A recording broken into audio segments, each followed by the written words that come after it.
दस्ते मासूम को लोहो कलम देता है, नौनहारों को कंदीले हरम देता है, बांटता फिरता है रोशनी वो सूरज की तरह, डूबता है तो सितारों को जन्म देता है। जनाब सदर हजरत अली रजी अल्लाह ताला अन्हा अरशाद फरमाते हैं, जिसने मुझे एक लफ्ज़ भी सिखाया वो मेरा उस्ताद है, वो मुझे अपने पास गुलाम बना कर रखे या फिर मेरा सौदा कर दे। जनाब सदर ये उस्ताद है क्या?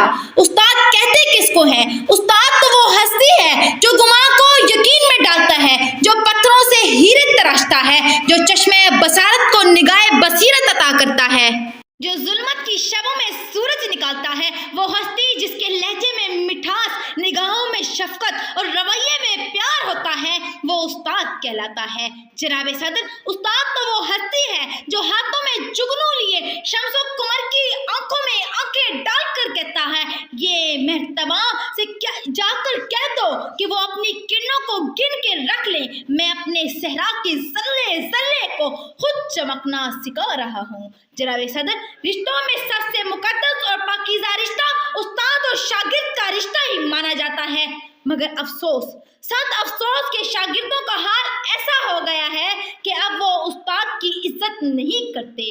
आप ज़रा गौर करें कि उस्ताद आपको एक सबक पढ़ाने में कितनी मेहनत करता है और न जाने कैसी कैसी जिम्मेदारियां उसके सुपुर्द होती हैं और वो सारी जिम्मेदारियों को बाखूबी अंजाम देता है। इसके बावजूद भी जो उस्ताद की इज्जत ना करे, उसका एहतराम ना करे, तो उसका नतीजा ये होता है कि कामयाबी हमारा मुकद्दर नहीं बनती। जो शागिर्द अपने उस्ताद का एहतराम नहीं करते, उनकी इज्जत नहीं करते, वो कान खोल कर सुन लें, वो खुद को नाकामी की तरफ दावत दे रहे हैं। कामयाबी कभी उनका मुकद्दर नहीं बनेगी।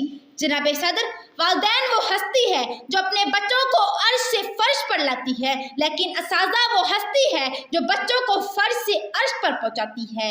असाजा खुद बादशाह तो नहीं होते, लेकिन बादशाह बना देते हैं।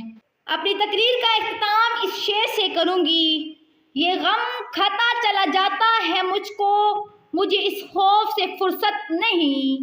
ये गम खाता चला जाता है मुझको, मुझे इस खौफ से फुर्सत नहीं। कहीं बरकत ना उड़ जाए वहाँ से जहाँ उस्ताद की इज्जत नहीं। आप सब की समातों का बेहद शुक्रिया। वस्सलाम।